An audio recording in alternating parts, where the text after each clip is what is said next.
അസ്സലാമു അലൈക്കും വറഹ്മത്തുള്ളാഹി വബറകാതുഹു.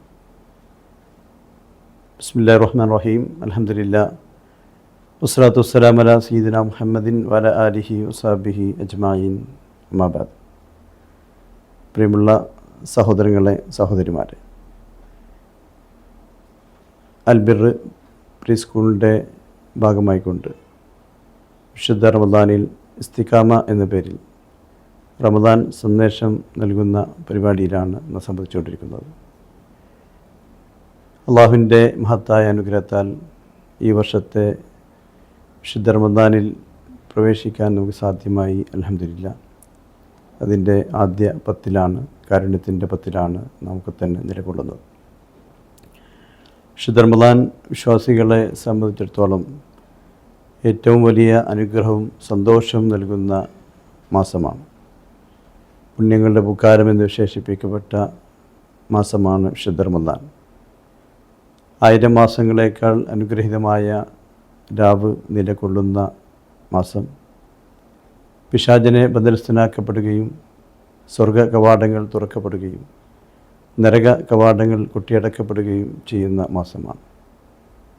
മറ്റ് മാസങ്ങളെ അപേക്ഷിച്ച് ഈ മാസങ്ങളിൽ ചെയ്യുന്ന ഓരോ സുന്നത്തിനും ഫർദിൻ്റെ കൂലിയും, ഫർദിന് 70ഉം 700ഉം ഒക്കെ തന്നെ ഇരട്ടി പ്രതിഫലം ലഭിക്കാൻ കഴിയുന്ന ദിനരാത്രികളാണ് വിശുദ്ധ റമദാനിൻ്റെ ഓരോ ദിനങ്ങളും. അതുകൊണ്ട് തന്നെ നമുക്ക് അള്ളാഹു കനിഞ്ഞേകിയ മാസമാണ്. മാത്രമല്ല പാപമോചനത്തിൻ്റെ മാസമാണ്. കഴിഞ്ഞ 11 മാസക്കാലം നമ്മുടെ ജീവിതത്തിൽ വന്നുപോയ പാപങ്ങളൊക്കെ തന്നെ അത് പുറത്തു തരാൻ വേണ്ടി അള്ളാഹുവിനോട് പ്രാർത്ഥിക്കാനുള്ള ഒരു അവസരമാണ് വിശുദ്ധ റമദാനിൻ്റെ ദിനരാത്രികൾ. അത്രമാത്രം പാപമോചനം അള്ളാഹു നൽകുന്ന മാസമാണ്. പാപങ്ങളെ കരിച്ചു കളയുന്ന മാസം കൂടിയാണ് റമദാൻ എന്ന് നമ്മൾ കരിച്ചു കളയുന്നതാണ്. അപ്പോൾ നമ്മുടെ ജീവിതത്തിൽ വന്നുപോയ പാപങ്ങൾ പുറത്തു തരാൻ വേണ്ടി ഇഖ്ലാസോടു കൂടി അള്ളാഹുവിനോട് പ്രാർത്ഥിച്ചാൽ നമ്മുടെ പ്രാർത്ഥനകൾ അള്ളാഹു സ്വീകരിക്കും. അപ്പോൾ നമുക്ക് നമ്മുടെ ജീവിതത്തിൽ മാറ്റങ്ങൾ ഉണ്ടാക്കാൻ കഴിയുന്ന ഒരു മാസം കൂടിയാണ് വിശുദ്ധ റമദാനിൻ്റെ ദിനരാത്രികൾ. വിശുദ്ധ റമദാനിലൂടെ നേടിക്കുന്ന ആത്മീയമായ ആ ചൈതന്യം തുറന്ന് നിലനിർത്തുന്നവർക്കാണ് അതിൻ്റെ പ്രതിഫലം ലഭിക്കുകയുള്ളൂ. ഈ റമദാനിൽ നമുക്ക് എത്താൻ നമുക്ക് സാധിച്ചു. അൽഹംദുലില്ലാഹ്. ഇനി അടുത്ത റമദാനിൽ ആരെല്ലാം ഉണ്ടാകുമെന്ന് പറയാൻ കഴിയില്ല. അതുകൊണ്ട് തന്നെ ഈ ദിനരാത്രികൾ പരമാവധി ആരാധന കൊണ്ട് ധന്യമാക്കി ജീവിതം മുന്നോട്ട് കൊണ്ടുപോകാൻ കഴിയണമെന്നാണ് സാന്ദർഭികമായി ഉണർത്താനുള്ളത്. അള്ളാഹുവിൽ നിന്ന് നാം അകലുന്ന സാഹചര്യമാണ് നമ്മുടെ ചുറ്റും ഇന്ന് വളർന്നുകൊണ്ടിരിക്കുന്നത് എന്ന് നമുക്കറിയാം. അതുകൊണ്ട് തന്നെ അള്ളാഹുവിലേക്ക് അടുക്കാൻ നമുക്ക് കഴിയണം. നമ്മുടെ മനസ്സും ശരീരമെല്ലാം അള്ളാഹുവിലേക്ക് അടുപ്പിക്കാൻ കഴിയണം. അള്ളാഹുവിൻ്റെ അടിമകളാണ് നാം. അതുകൊണ്ട് തന്നെ അവൻ്റെ വിധിവിലക്കൾക്ക് ജീവിക്കാൻ ബാധ്യസ്ഥരാണ്. അതിനുള്ള വഴികളാണ് വിശുദ്ധ ഖുർആനിലൂടെ അള്ളാഹു നമുക്ക് നൽകിയിട്ടുള്ളത്. വിശുദ്ധ ഖുർആൻ ഇറക്കിക്കൊണ്ട് അനുഗ്രഹീതമായ മാസം കൂടിയാണ് പരിശുദ്ധമായ റമദാൻ എന്നുള്ളത് നമുക്കറിയാം. അതുകൊണ്ട് തന്നെ വിശുദ്ധ റമദാനിൽ കൂടുതൽ സമയം വിശുദ്ധ ഖുർആൻ പാരായണം ചെയ്യാനും അതിലൂടെ അള്ളാഹുമായുള്ള ബന്ധം നിലനിർത്താനൊക്കെ തന്നെ കഴിഞ്ഞാൽ നമുക്ക് തന്നെ സൗഭാഗ്യന്മാരാണ്.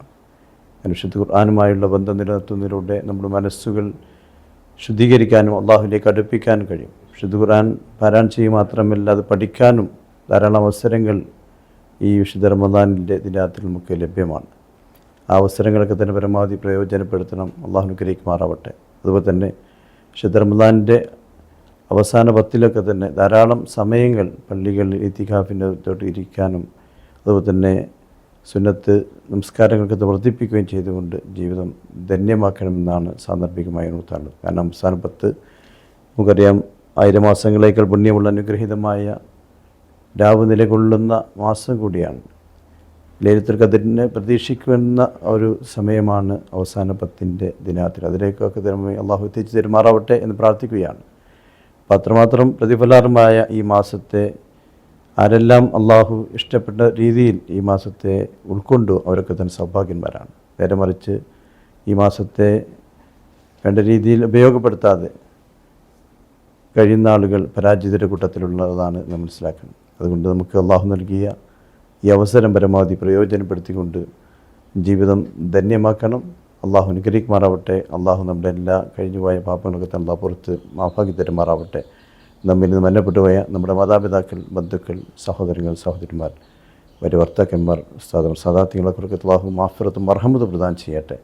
ഖബറിടം അള്ളാഹു വിശാലമാക്കി കൊടുക്കട്ടെ, സ്വർഗത്തിൻ്റെ പൂന്തോപ്പാക്കി മാറ്റട്ടെ. അവരെ നമ്മയും അള്ളാഹു ജന്നാത്തുൽ ഫിർദൗസിൽ റസൂലുള്ളാഹി സ്വല്ലല്ലാഹു അലൈഹി വസല്ലം തങ്ങളോട് ഒരുമിച്ച് കൂടാൻ അള്ളാഹു തൗഫീഖ് പ്രദാനം ചെയ്യട്ടെ. രോഗികളായിട്ടുള്ള പല സഹോദരിമാരുണ്ട്, പ്രാർത്ഥിക്കാൻ വേണ്ടി ആവശ്യപ്പെട്ടവരുണ്ട്. രോഗങ്ങൾ രോഗങ്ങൾ പിടിപെട്ട ആളുകളുണ്ട്. അവർക്കെല്ലാം തന്നെ ഈ മാസത്തിൻ്റെ ബർക്കത്ത് കൊണ്ട് അള്ളാഹു പൂർണ്ണമായ ശിഫ നൽകട്ടെ, പൂർണ്ണമായ സലാം നൽകട്ടെ, ആഫിയത്തും ആരോഗ്യവും പ്രദാനം ചെയ്യട്ടെ. രോഗങ്ങൾ തൊട്ടൊക്കെ അള്ളാഹു നമ്മെ ബന്ധപ്പെട്ട് കാത്തുരക്ഷിക്കുകയും ചെയ്യട്ടെ. നമുക്കേവർക്കും നാഫിയ ഇൽമ അള്ളാഹു പ്രദാനം ചെയ്യട്ടെ. നാം അറിയാതെ ചെയ്തു പോയ ചെറുതും വലുതുമായ എല്ലാ പാപങ്ങളും അള്ളാഹു പുറത്ത് മാഫാക്കി തരട്ടെ. മരിക്കുമ്പോൾ കലിമത്ത് തൗഹീദ് ഉച്ചരിച്ച് മരിക്കുന്ന സൗഭാഗ്യന്മാരുടെ കൂട്ടത്തിൽ അള്ളാഹു നമ്മേവരെയും ഉൾപ്പെടുത്തട്ടെ. റസൂലുള്ളാഹി സ്വല്ലല്ലാഹു അലൈഹി വസല്ലം തങ്ങളുടെ ഷഫാത്ത് ലഭിക്കുന്ന സജ്ജനങ്ങളുടെ കൂട്ടത്തിൽ അള്ളാഹു നമ്മേവരെയും ഉൾപ്പെടുത്തട്ടെ. റസൂലുള്ളാഹി സ്വല്ലല്ലാഹു അലൈഹി വസല്ലം തങ്ങളുടെ കൈകളിൽ നിന്നും ഹൗദുൽ കൗസർ കുടിക്കാൻ സൗഭാഗ്യം അള്ളാഹു നമുക്ക് പ്രദാനം ചെയ്യട്ടെ. സ്വർഗം കണ്ട് മരിക്കുന്നവർ കൂട്ടത്തിൽ അള്ളാഹു നമ്മെ ബന്ധപ്പെട്ടവരും അള്ളാഹു ഉൾപ്പെടുത്തട്ടെ. നരകത്തെ തൊട്ട് അള്ളാഹു നമ്മെ ബന്ധപ്പെട്ടവർക്ക് അള്ളാഹു കാത്ത് രക്ഷിക്കുകയും ചെയ്യട്ടെ.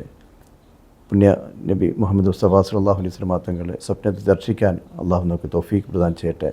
പരിശുദ്ധമായ റമദാൻ അനുകൂലമായി സാക്ഷി പറയുന്ന സജ്ജനങ്ങളുടെ കൂട്ടത്തിൽ അള്ളാഹു നമ്മേവരെയും ഉൾപ്പെടുത്തട്ടെ. ധാരാളം റമദാനൊക്കെ സ്വീകരിക്കാൻ അള്ളാഹു നമുക്ക് തൗഫീഖ് പ്രദാനം ചെയ്യട്ടെ. അള്ളാഹു നമ്മുടെ എല്ലാ കാര്യങ്ങളും ജയത്തിലേക്ക് എത്തിക്കട്ടെ എന്ന് പ്രാർത്ഥിച്ചുകൊണ്ട് എൻ്റെ വാക്കുകൾ ഉപസംഹരിക്കുന്നു. വആഖിറു ദഅവാന അനിൽ ഹംദുലില്ലാഹി റബ്ബിൽ ആലമീൻ. അസ്സലാമു അലൈക്കും വറഹ്മത്തുള്ളാഹി വബറകാതുഹു.